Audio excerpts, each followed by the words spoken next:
Hey guys, what's going on? It's Mike Morelli here from Peak Prosper. Welcome in episode 1. And I'm recording this one solo today.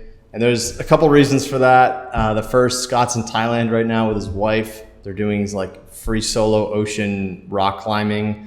He sent me a few photos, epic, and they're probably eating a lot of pad thai. Second is I had a huge moment of inspiration this morning. I'm having a coffee. There's a sloth next to me in the tree. I live down here in Costa Rica, for those of you who don't know. And yeah, I just said, wow, like thinking back to the last few years and the trials and tribulations that has brought. And I'm thinking about where I am now. And I know there's this tremendous amount of men out there who are trying to get paid to do what they love, wake up every day feeling stoked about who they are in life and their purpose, and ultimately just live a lifestyle of freedom and prosperity and abundance. And I wanted to just put out how I did that. And then thirdly, I've been procrastinating a little bit on this podcast, probably for over the last month or so. And I just said, you know what? I just want to record this. I just want to get this going. And if you hear a little noise in the background today, guys, there's a little construction going on below the co-working space. And we run these podcasts free form. It's going to be a beautiful thing. So if things pop up like that, we got to flow. So if you notice that, apologies if the sound is not absolutely perfect. So, I think back to a couple years ago, and for those of you who don't know me super well, and you don't know my story or kind of where I came from, but also for those of you who do know me, because I know that I have some friends who've listened, who know me, obviously think they know my story pretty well. Maybe they think they know me well, but there's probably some things about the story that I haven't shared too much. And so I just want to kind of lay out really the last few years of my life and how I was able to completely rebuild myself after shattering my heel bone and then quitting my serving job with no roadmap. I had no path. I had no idea that I was going to be doing what I'm doing right now. I was emotionally, mentally a train wreck, completely lost. I didn't have much money to my name. And I went back home and lived with my parents. So I want to share with you how I did that. And I think it's important before I go into the how to just give you a bit of a backstory on the last 5 years, because Scott and I, we talk to a lot of guys who are in a position where they want change, but they feel like they're held back by, the idea, or maybe they don't have as much money as they think that they need, or like maybe they feel like they're lacking in credentials or something like that. So I want to just show you here, it is built in the mind. It is 100% built in the mind. Everything that you're working towards in life, you are manifesting inside of your own mind. And that's why Scott and I are so passionate about helping people master their internal world and mindset. Because if you do that, you can literally do whatever that you want in life. And I mean that. And I don't mean that you become Michael Jordan, because you don't want to be Michael Jordan, right? It's about what you truly want. So let's go into this first. 5 years ago, it was actually on June 1st, so it was almost 5 years, I was rock climbing in the Tetons and took a 20-foot fall. Heavy moment. Fell 20 feet, hit the deck, shattered my heel bone. I remember when I hit the deck, my buddy Tony comes up to me and he goes, I think maybe you just sprained your ankle, because my ankle was swollen. The ankle had puffed up. And everyone was in shock. And so when I got up and I put pressure on my heel, it was like the pain was like someone just blew off my foot with a rifle. And we knew at that point it was really serious. I think everyone just knew in that moment it was really, really, really serious. So they threw me fireman carry over their shoulder, and we jaunted down the hill, probably about 100 feet down to the car. And I was in and out of consciousness at that point, like blacking out. We get down to the car. We drive like maniacs to the emergency room.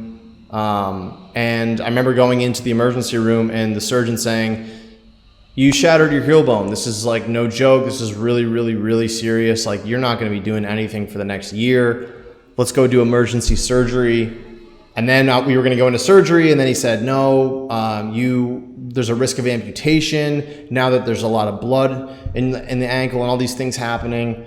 So a week later, I flew home to New York.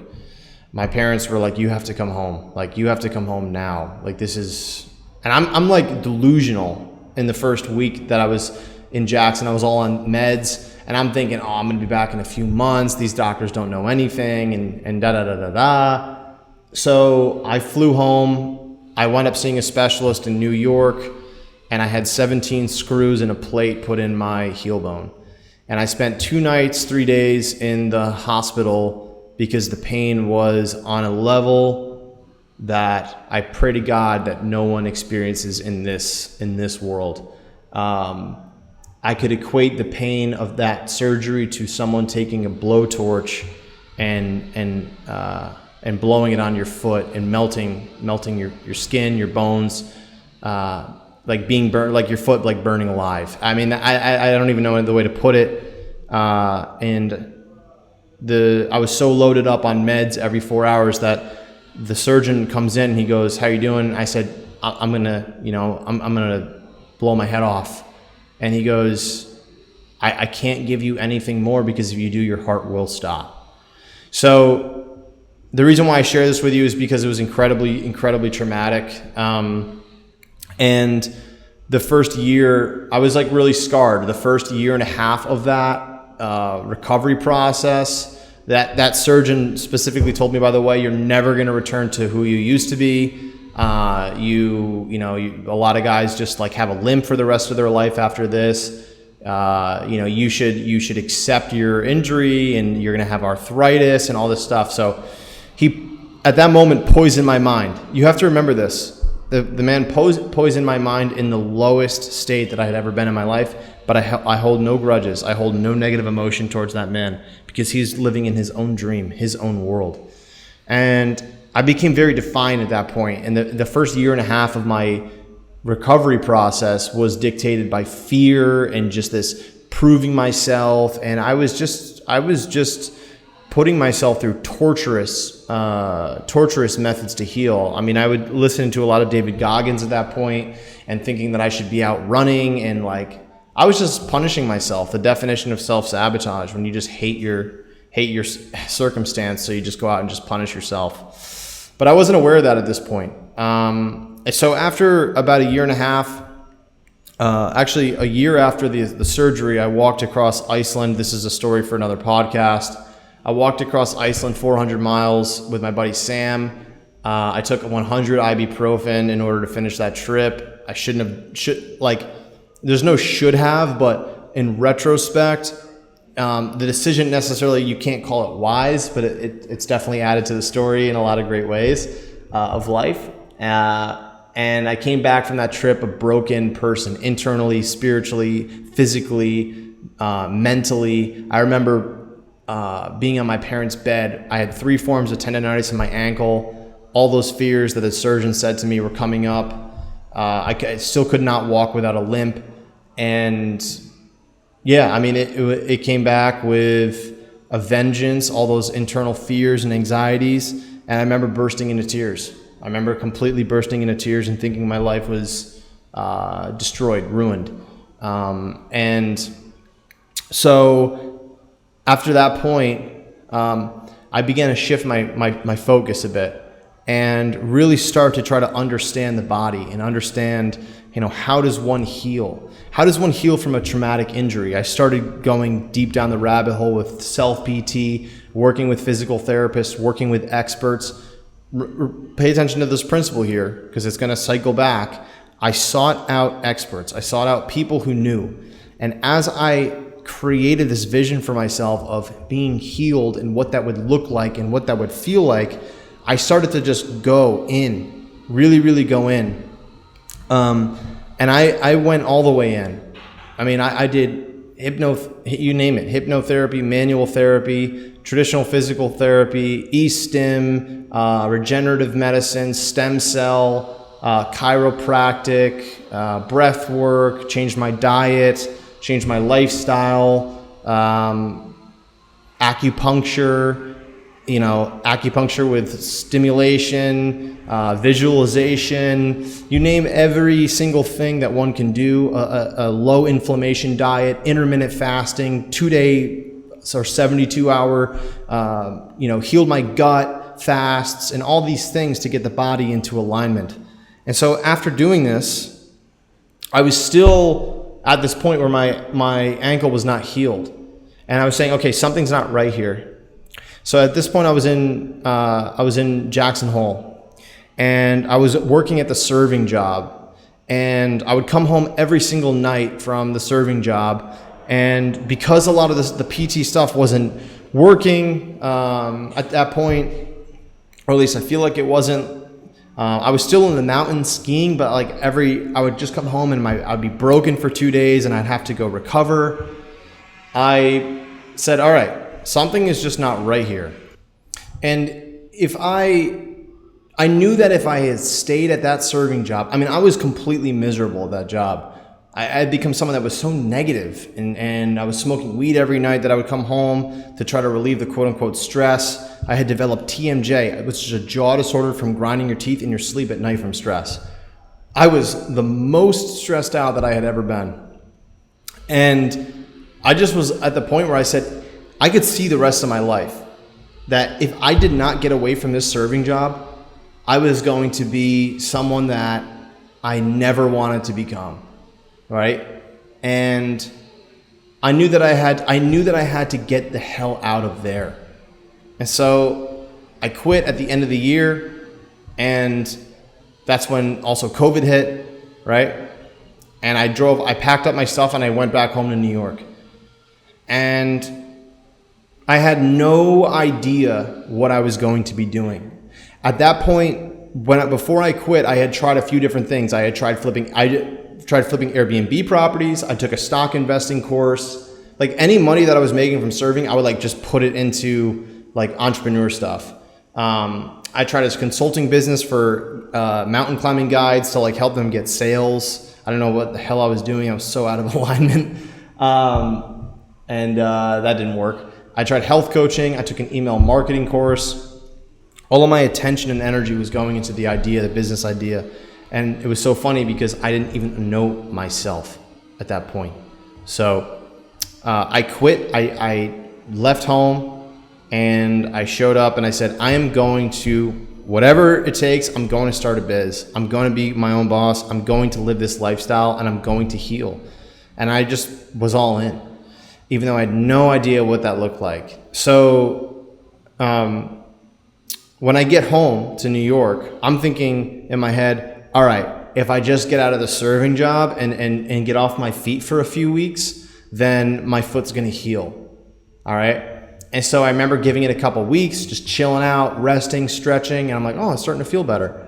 I remember I went out one day. I was like, oh, my foot feels good. Cool. I think I'm there. I went out and I was doing some odd jobs at the moment, landscaping jobs, just to get money in the door. And I remember just doing some yard work for that day for 5 or 6 hours. I come home and my foot was blasted.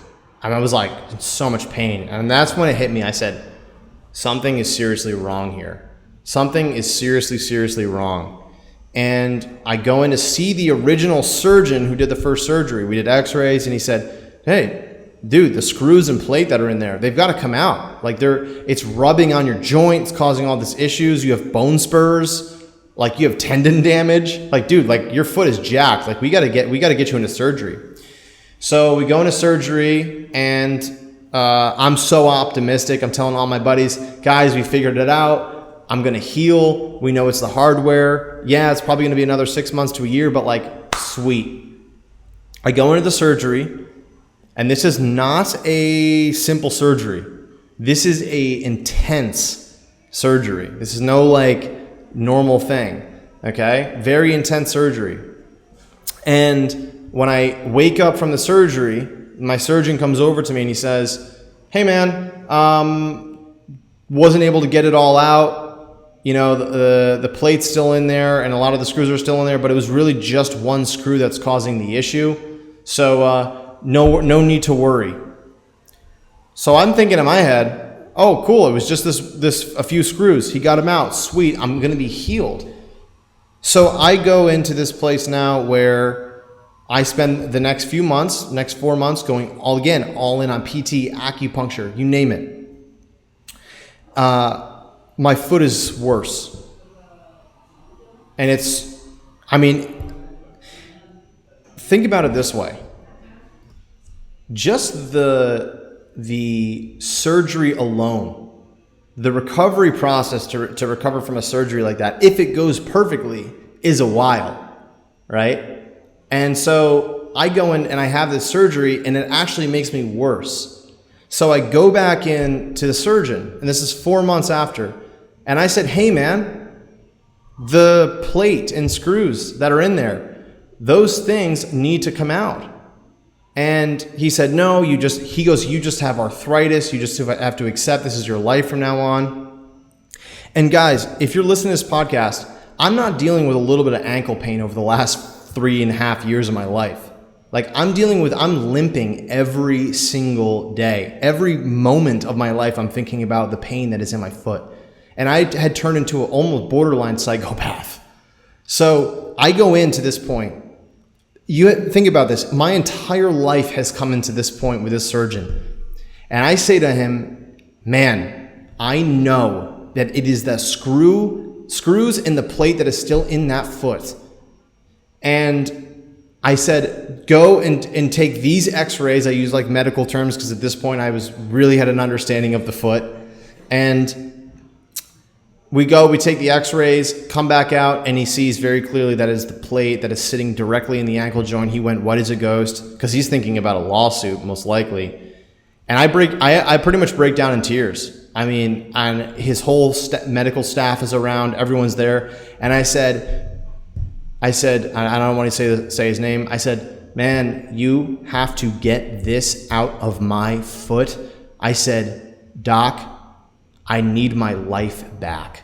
And I just had tears in my eyes. I mean, it was a very heavy moment, and we scheduled a third surgery in 2 weeks. And I can't go into the details of that surgery, but essentially, that second surgery, it was scheduled at the wrong hospital. He did not have the correct tools, yet he performed the surgery anyways. All right, so the second surgery was completely unnecessary. The third surgery, we go in and he has the right tools and he gets it out. And so that's my life at that point.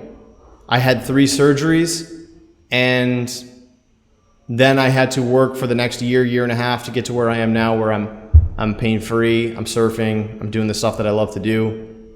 But at that time, when I was going through those surgeries, I was trying to start a business. And after the second surgery, I landed on coaching, specifically what we're doing now, mindset coaching.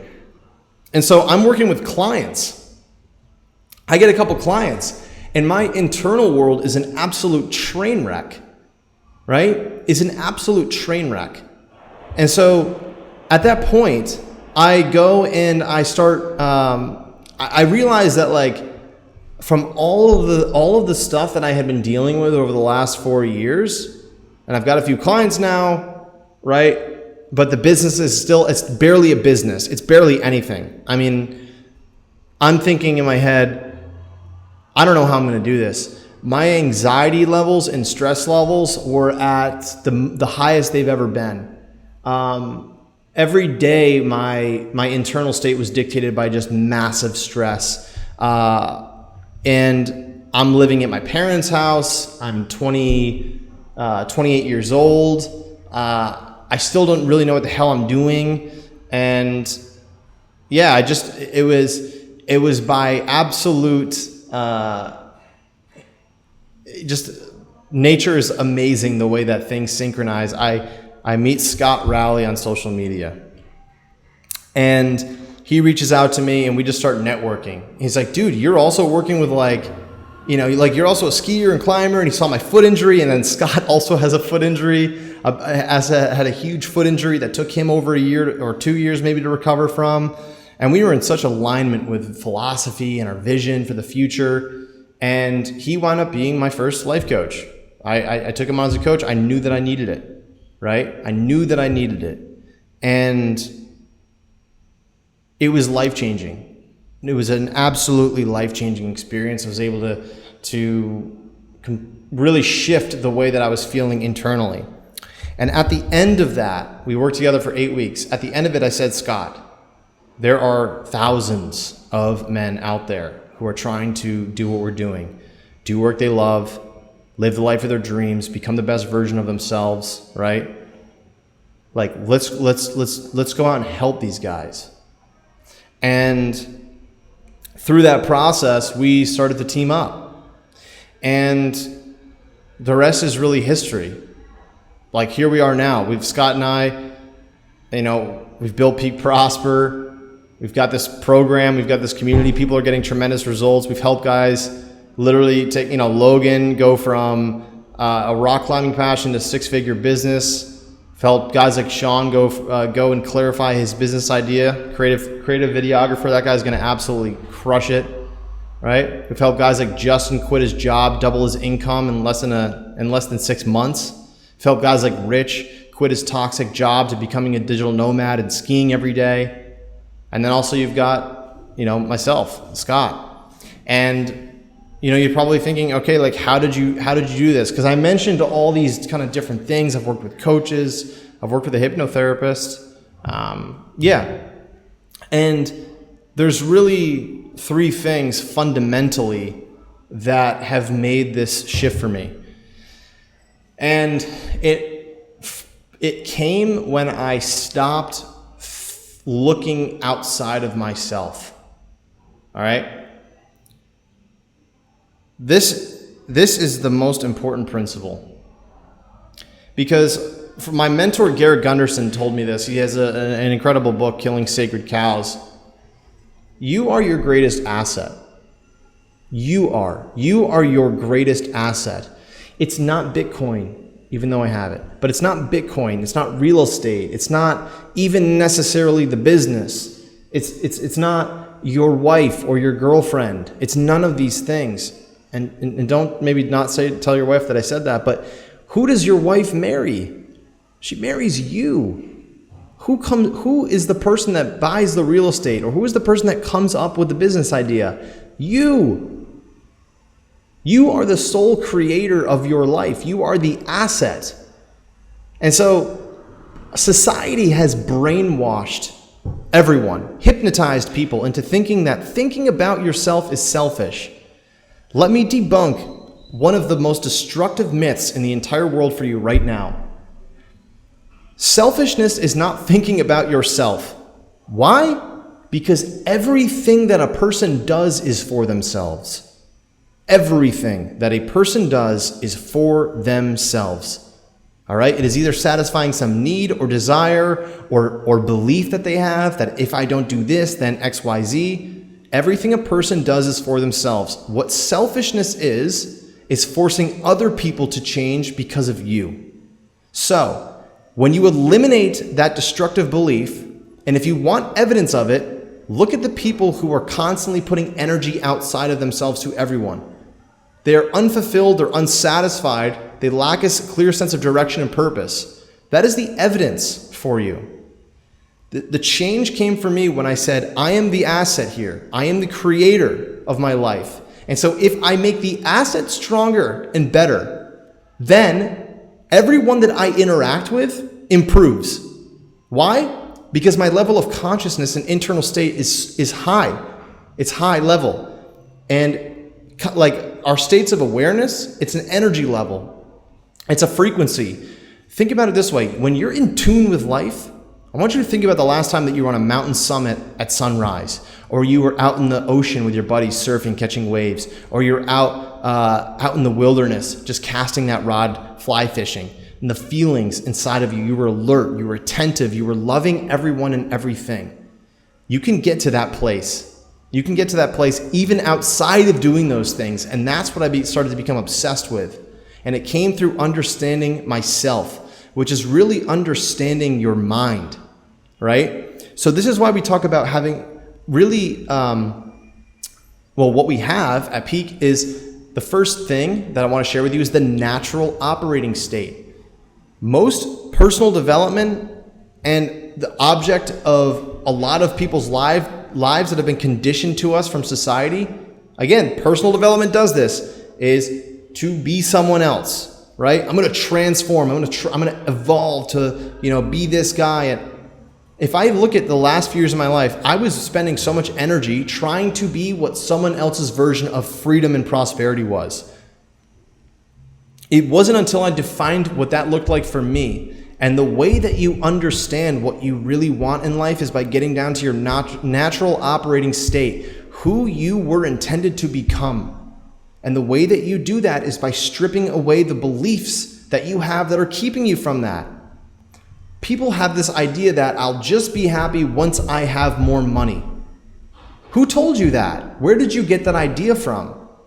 Because my hypnotherapist said this to me. He goes, I was stressing about money. And he goes, Mike, you told me that the happiest days of your life was when you were in Australia, had $1,000 in your bank account, and you're eating PBJs. Now, the point is not to go back to the place of eating peanut butter and jelly sandwiches, but it's to understand that I was happy independent of money.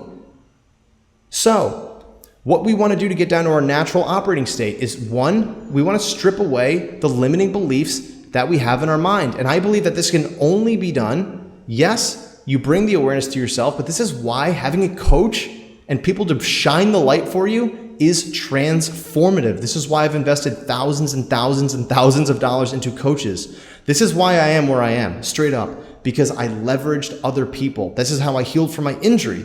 I leveraged other people and their knowledge and wisdom so that I could take it into myself. The reason I never did that in the past is because of ego. We have this idea in our society today that, quote, men think that they can do it alone. If you can do it alone, then why are you where you're at right now?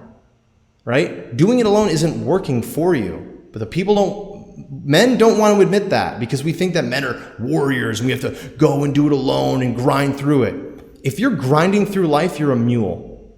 All right? Life is about flow. Just the same way that water rushes down a mountain stream. It bounces off the rocks and cascades down. It doesn't try to go through a freaking rock.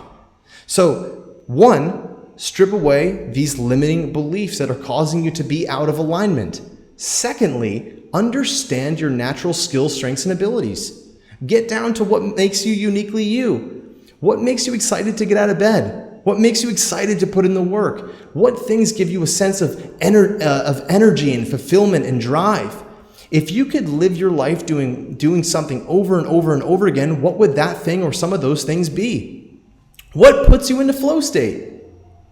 By identifying these things here and then cultivating them in your life, you will find yourself shedding a skin, shedding layers, right? Do what you were born to do.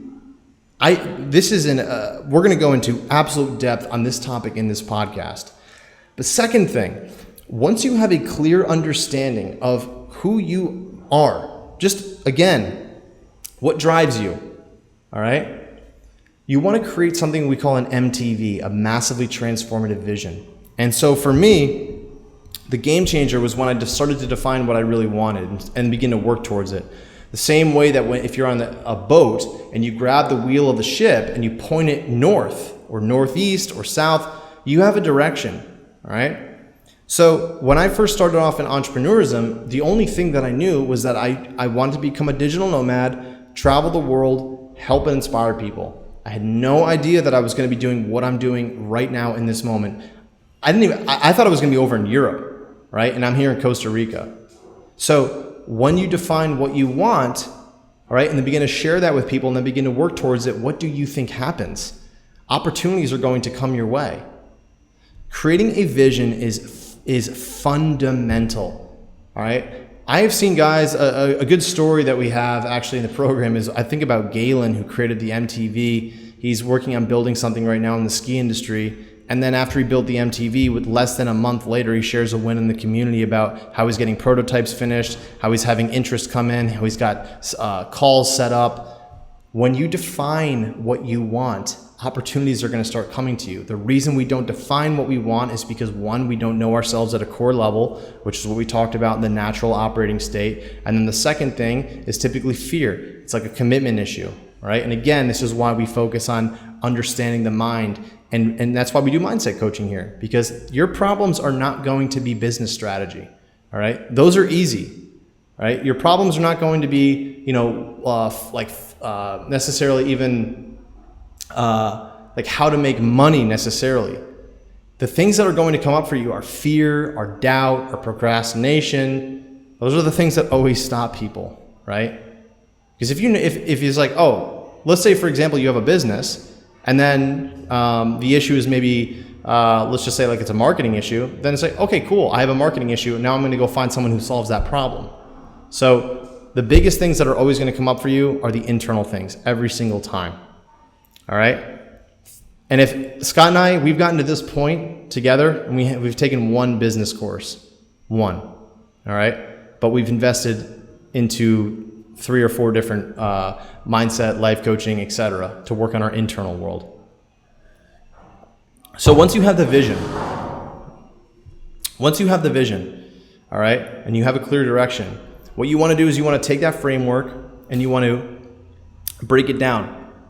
All right, break it down, reverse engineer it. What we call this is the path to prosperity. And what we're simply defining here is we're taking the vision and we're chunking it down into what you need to focus on a monthly basis, quarterly basis, weekly basis. All right, because a lot of the times we have a big vision and we go, oh, I have to do all these different things. No, it's about just defining the key steps along the process, and then also defining what are the key habits and the key characteristics about myself that I should just improve on a little bit. It's nothing major. This process I've seen guys completely flow through and make radical changes in their life. Beautiful example is Nate K. Nate K comes into the program. He's living out of the back of his car,